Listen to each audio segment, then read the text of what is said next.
नमस्कार साथियों, आप देख रहे हैं न्यूज़ दुनिया और स्वागत है आपका आज के मौसम अपडेट में। आपके यहाँ बारिश होगी या नहीं, मौसम बदलेगा या नहीं, सब कुछ जानेंगे एकदम सटीक और भरोसेमंद जानकारी के साथ।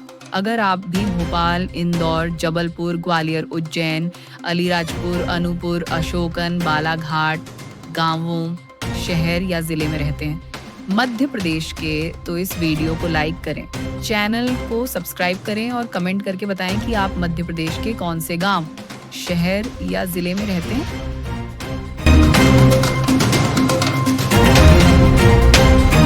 नमस्कार। तो आज हमारे पास मध्य प्रदेश के मौसम पर एक ताज़ा रिपोर्ट है जी। और इसमें एक दिलचस्प मोड़ आया है लगता है। कुछ दिनों की शांति के बाद मॉनसून फिर से सक्रिय हो गया है। हाँ बिल्कुल, ये एक जरूरी अपडेट है। तो आज हम सिर्फ ये नहीं देखेंगे कि भाई कहाँ कहाँ बारिश होगी, बल्कि ये समझने की कोशिश करेंगे कि मानसून के इस बदलते मिजाज का मतलब क्या है और ये अहम क्यों है। सही बात है। रिपोर्ट के हिसाब से भोपाल, इंदौर, जबलपुर, सागर, रीवा, ग्वालियर और चंबल, इन संभागों में तेज बारिश और गरज चमक की वापसी हो सकती है।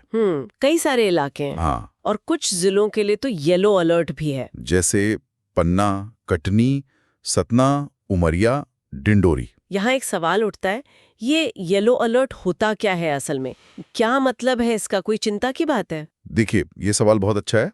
येलो अलर्ट का मतलब होता है वॉच, मतलब नजर रखें और सचेत रहें। अच्छा, वॉच। हाँ, मौसम विभाग इसके जरिए ये बताता है कि मौसम बिगड़ सकता है और इसका असर मतलब सामान्य जनजीवन पर पड़ सकता है, पर अभी स्थिति कोई गंभीर खतरे वाली नहीं है। ठीक है, तो चिंता के ज्यादा ये एक तरह से सावधानी बरतने की सलाह है, ताकि लोग तैयार रहें। समझ गई। और ये जानकारी इस बार इसलिए भी ज्यादा मायने रखती है क्योंकि जैसा आपने कहा, पिछले कुछ दिनों से मानसून थोड़ा सुस्त सा पड़ गया है।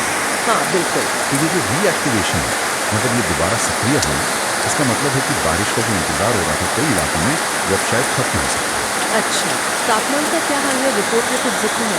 हाँ, तापमान की बात करें तो उसमें भी काफी अंतर देखने को मिल रहा है। एक तरफ छतरपुर के खजुराहो में पारा 35 डिग्री सेल्सियस तक चला गया। ओहो, 35, काफी गर्म। हाँ, वहीं दूसरी तरफ नर्मदापुरम और राजगढ़ जैसे इलाके हैं जहाँ रात का तापमान 20 डिग्री सेल्सियस के आसपास है। काफी फर्क है। और एक और दिलचस्प बात जो अक्सर मानसून में दिखती है, बारिश के बावजूद या बारिश के ठीक बाद जो उमस भरी गर्मी का एहसास। हाँ, ये तो है, बड़ी चिपचिपाहट होती है। ऐसा क्यों होता है? वो इसलिए क्योंकि बारिश हवा में नमी बढ़ा देती है ना? हाँ।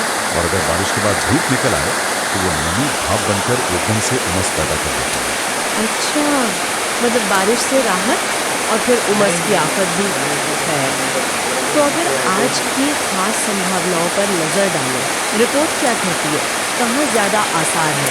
हाँ, तो रिपोर्ट के मुताबिक आज इंदौर, देवास, भोपाल, राजगढ़ और सागर, दमोह, छतरपुर में भारी बरसात देखने को मिल सकती है। ओके, ये तो कई बड़े शहर और जिले हो गए। जी, लेकिन दूसरी तरफ जैसे उज्जैन, रतलाम, खरगोन और बड़वानी, इन जिलों में मौसम काफी हद तक साफ रहने का अनुमान है। अरे वाह, मतलब एक ही राज्य में इतना ज्यादा फर्क, कहीं भारी बारिश, कहीं मौसम साफ। इसका क्या मतलब समझे?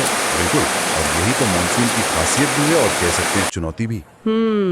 एक ही समय पर राज्य के एक हिस्से में भारी बारिश और दूसरे में अच्छी खासी धूप खिली होना, ये दिखाता है कि मानसून कितना स्थानीय और परिवर्तनशील हो सकता है। हाँ, ये बात तो है। और इसका सीधा असर पड़ता है, कहीं लोगों को शायद जल भराव या यात्रा में दिक्कत हो, तो कहीं किसान अभी भी अच्छी बारिश का इंतजार कर रहे हों। सही बात, इसीलिए स्थानीय जानकारी जरूरी हो जाती है। बिल्कुल, और मौसम विभाग ने भी कई जिलों के लिए आंधी, बिजली गिरने और तेज बौछारों की चेतावनी दी है।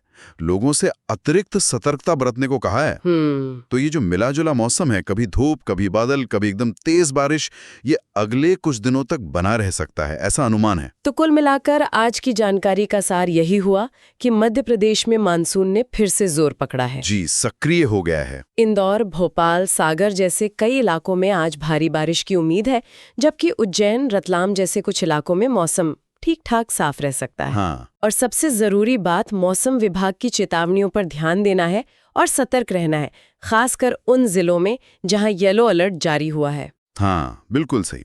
और ये जो मौसम का उतार चढ़ाव हम देख रहे हैं, ये हमें याद दिलाता है कि प्रकृति के मिजाज का अंदाजा लगाना कितना जटिल काम है। सही कहा। इस जानकारी का सबसे बड़ा महत्व यही है कि ये हमें स्थानीय स्तर पर, मतलब लोकल लेवल पर योजना बनाने और सुरक्षित रहने में मदद करती है। चाहे वो रोजमर्रा के काम हो या खेती किसानी, समय पर मिली सही सूचना बहुत जरूरी है। बिल्कुल। और अंत में एक बात सोचने के लिए छोड़ जाता हूँ हाँ। कि ये कितना अद्भुत भी है और साथ ही चुनौतीपूर्ण भी, कि एक ही प्रदेश में एक ही दिन मौसम के इतने अलग अलग रंग देखने को मिल सकते हैं। ये तो है। ये ना सिर्फ मानसून की वो परिवर्तनशील प्रकृति को दिखाता है, बल्कि इस बात पर भी जोर देता है कि आने वाले समय में हमें शायद और भी ज्यादा सटीक और ज्यादा स्थानीय मौसम पूर्वानुमानों की जरूरत क्यों पड़ने वाली है। बिल्कुल सही सोचा आपने। इस पर जरूर गौर करना चाहिए।